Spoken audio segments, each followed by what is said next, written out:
우리는 지금 생명을 전하고 있습니다.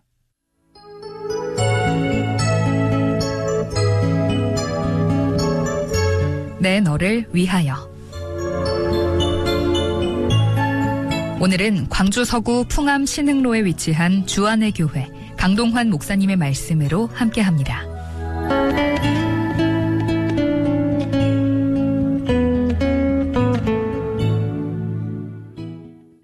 방송가족 여러분 반갑습니다.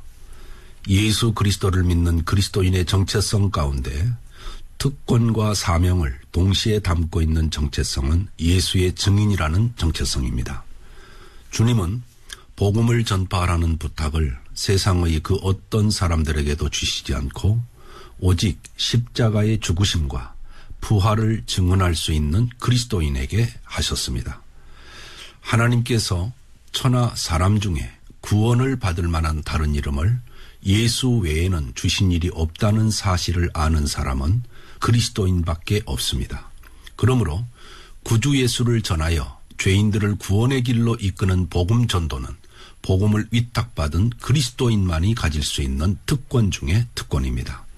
주님은 그 특권을 천국 열쇠를 맡은 자의 특권이라고 하셨고 제자들을 대표하여 신앙 고백을 한 베드로에게 먼저 주셨으며 모든 그리스도인들이 그 열쇠를 받았습니다.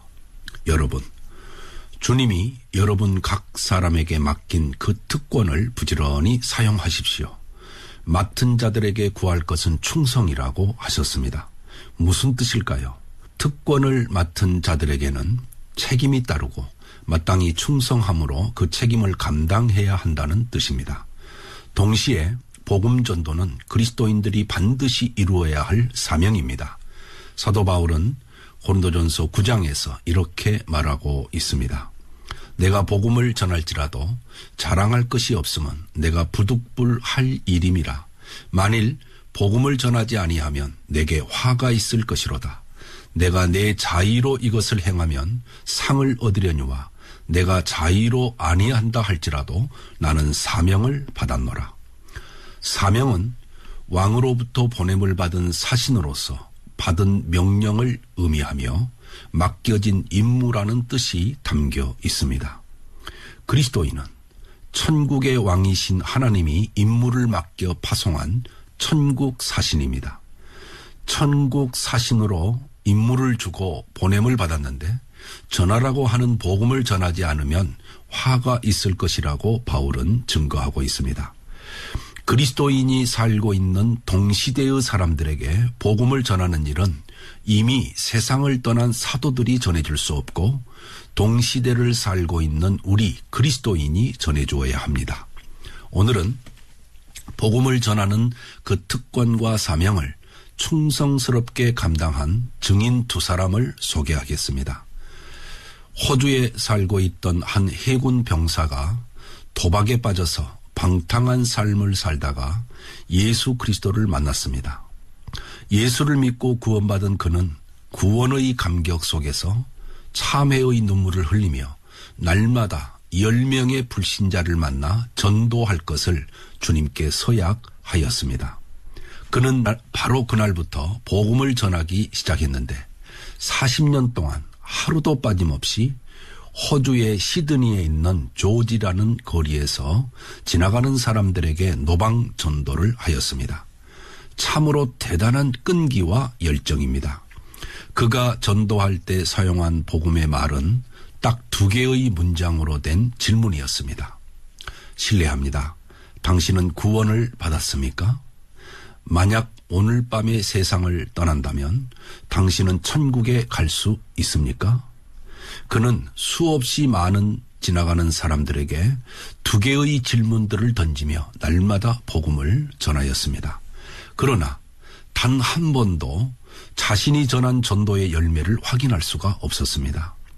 그가 간절하게 듣고 싶었던 말은 나는 당신을 통해 예수 그리스도를 영접했어요 라는 고백이었습니다.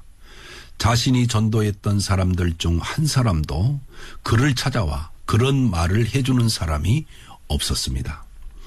40여 년의 세월이 흐르자 그는 이제 더 이상 전도할 수 없을 만큼 노쇠하게 되었고 마침내 병이 들어 자리에 누웠습니다. 노인은 병상에 누워 깊은 탄식을 토해냈습니다. 나의 40년 노방 전도는 열매 없는 열정이었어. 그 즈음에 영국의 한 침례 교회에서 신기한 일이 일어났습니다. 예배 중에 한 낯선 사람이 간증을 하겠다고 일어났습니다. 딕슨이라는 이름의 목사님은 그에게 3분의 시간을 허락했습니다. 그는 친척을 만나러 호주에 갔을 때 시드니의 조지 거리에서 한 노인의 전도를 받고 예수를 영접하여 새 사람이 되었다고 고백했습니다. 그런데 놀라웠게도 딕슨 목사님이 미국에 갔을 때 로스앤젤레스와 퍼스에서도 4명의 노인과 선교사로부터 시드니의 전도자로부터 전도를 받고 구원을 받게 되었다는 같은 간증을 듣게 되었습니다. 나중에 딕슨 목사님이 인도에 가서 집회를 인도할 때 시드니의 전도자에 대한 이야기를 했더니 행사를 주관하던 공직자 중 한 사람이 이렇게 말하였습니다. 나도 호주에서 외교관으로 근무할 때 그 노인의 전도를 받고 그리스도인이 되었습니다. 하나님의 특별하신 인도하심을 깨닫게 된 딕슨 목사님은 마침내 그 전도자를 찾아 만나기 위해 시드니에 가게 되었고 그를 만나게 되었습니다. 그분의 이름은 프랭크 제너라는 분이었는데 늙고 병든 몸으로 병상에 누워 있었습니다. 목사님은 제너에게 요즘 자신이 가는 곳마다 무슨 일이 일어났는지와 시드니의 전도자를 통해 구원받은 사람들의 간증 이야기를 전해 주었습니다. 그 소식을 들은 프랭크 제너는 그때서야 밝게 웃으며 행복한 표정을 지었습니다. 하나님 감사합니다. 내가 40년 동안 전했던 전도는 결코 헛된 일이 아니었습니다. 그의 눈에서는 눈물이 흘러내렸습니다. 딕슨 목사님을 만난 지 일주일 후에 위대한 복음 전도자 프랭크 제너는 하나님의 품에 안겼습니다. 나중에 조사해보니 그를 통해 예수를 영접한 사람이 무려 14만 6천 명이나 되었습니다. 또 한 분의 증인은 제가 전파하며 훈련하고 있는 생명줄 복음 전도와 관계 있는 분입니다. 금년 1월에 극동방송을 통해 우연히 생명줄 복음 소식을 들었던 광주에 사시는 한 권사님이 생명줄 복음 전도 훈련을 받겠다며 훈련 등록을 하게 되었습니다. 생명줄 복음은 복음의 내용이 완벽하게 준비되어 있어서 외우기만 하면 복음을 논리적으로 막힘이 없이 전할 수 있을 것 같아 좋다는 이유였습니다. 권사님은 생명줄 복음 온라인 비대면 훈련에 훈련자로 등록한 후 혼자서 강의를 들으면서 열심히 자가 훈련을 하셨습니다.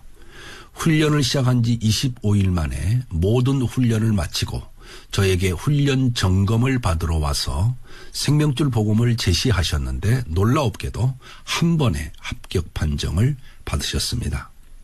권사님은 복음을 전하는 단기 선교팀에 소속되어 곧 러시아에 들어갈 것이라고 하시며 러시아로 떠나기 전 제게 2가지 약속을 하셨습니다. 생명줄 복음을 러시아어로 번역해 오겠다는 약속과 생명줄 복음을 러시아 사람에게 전하고 오겠다는 약속이었습니다.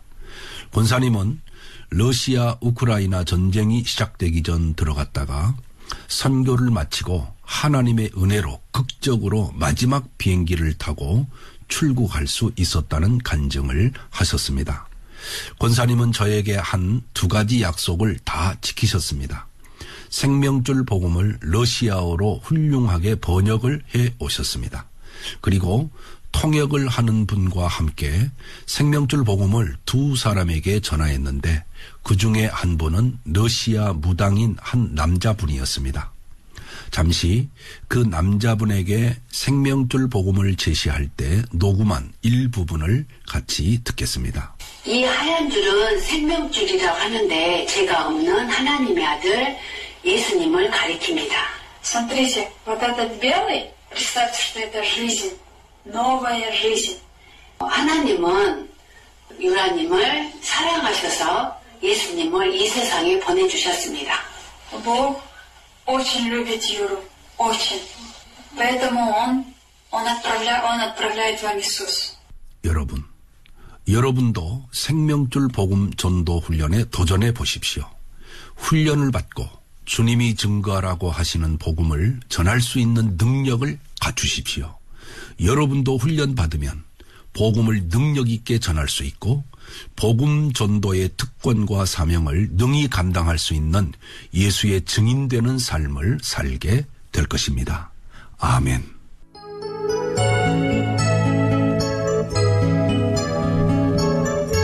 내 너를 위하여 지금까지 광주 서구 풍암 신흥로에 위치한 주안의 교회 강동환 목사님의 말씀으로 함께 하셨습니다.